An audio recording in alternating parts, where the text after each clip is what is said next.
Shalom Bapak Ibu Saudara sekalian yang dikasihi Tuhan. Hari ini kita akan membahas daily devotion dengan judul The Secret Sin.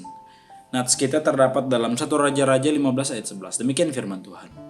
Asa melakukan apa yang benar di mata Tuhan seperti Daud, bapa leluhurnya. Bapak Ibu, ada satu perenungan menarik yang perlu kita pikirkan jika membahas mengenai kehidupan Daud dan keluarganya. Daud adalah orang yang disebut berkenan di hati Allah. Ia dipilih, diurapi, dan mendapat kemurahan Allah. Tetapi pada satu momen dan keputusan, ia hidup nyaman dalam dosa yang dia lakukan di ketersembunyian. Nah, momen itu adalah kejatuhannya atas Batsheba, istri Uria. Sekalipun setelah mendapat teguran, Daud bertobat, tetapi kita tidak boleh lupa bahwa ada momen panjang di mana Daud hidup nyaman dalam the secret sin-nya. Nah, the secret sin Daud mungkin terlihat agak sedikit sepele karena pada akhirnya kita melihat pertobatannya dan pemulihan yang dikerjakan Tuhan. Tapi kalau kita melihat kehidupan keluarganya, maka kita akan menemukan kehancuran yang sangat masif terjadi dalam kehidupannya, bahkan keluarganya. Mulai dari Amnon yang melecehkan Tamar adiknya, pemberontakan Absalom, Salomo mengikut teladan Daud yang buruk. Ia punya banyak istri dengan 700 istri dan 300 gunting. Serta masih banyak lagi. Nah, dapatkah kita melihat ini? Dosa yang kita lakukan dalam ketersembunyian, dampaknya ternyata bukan hanya bersifat personal saja, tetapi berlanjut pada generasi selanjutnya. Dosa favorit yang kita lakukan dalam ketersembunyian kita, kepahitan yang kita timbun dalam hati tanpa satu orang pun yang tahu, kesombongan rohani jasmani yang kita kompromikan, merupakan benih yang kita tanam. Benih tidak akan selamanya menjadi benih, Bapak Ibu Saudara sekalian. Ia akan tumbuh perlahan-lahan, lalu menjadi habit, kemudian berubah menjadi karakter, hingga pada akhirnya memberikan kita konsekuensi.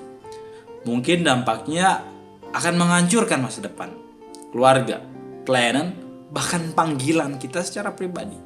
Nah, dari kehidupan Daud dan keluarganya yang hari ini tercermin dalam pertobatan Asa, kita melihat bahwa pemulihan dan pengampunan Allah tetap akan terjadi.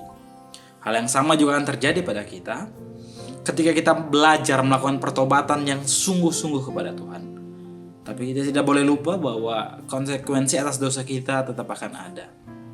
Karena itu Bapak Ibu Saudara sekalian, hari ini mari pilihlah untuk bertobat 180 derajat dari the secret sin kita masing-masing.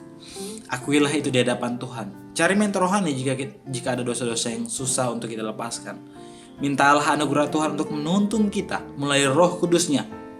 Dan terakhir, jangan puas dengan kehidupan yang hanya sering ke gereja, melainkan jadilah haus akan kehidupan yang semakin serupa dengan Kristus, supaya kita terus membangun relasi dengannya dimanapun kita berada, apapun situasinya. Ingat ini Bapak Ibu Saudara sekalian, kematian Kristus di kayu salib dan kebangkitannya adalah kekuatan bagi kita untuk berbalik 180 derajat kepadanya. Mari ingatlah Bapak Ibu, kita perlu mengenali the secret sin kita masing-masing. Kita perlu meminta anugerah Allah untuk membebaskan kita, serta mengambil komitmen untuk melepas dosa-dosa tersebut dengan sangat serius. Amin. Kebenaran firman Tuhan, mari kita berdoa. Ya Tuhan, kami mengakui kepadamu bahwa kami seringkali tidak mengasihi-Mu dengan sungguh-sungguh. Kami seringkali kembali kepada dosa yang kami lakukan dalam ketersembunyian dan dalam sendirian.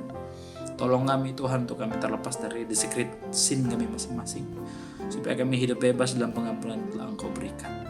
Dalam nama Tuhan Yesus kami berdoa. Amin. Tuhan Yesus kiranya menyertai perjalanan iman kita semua.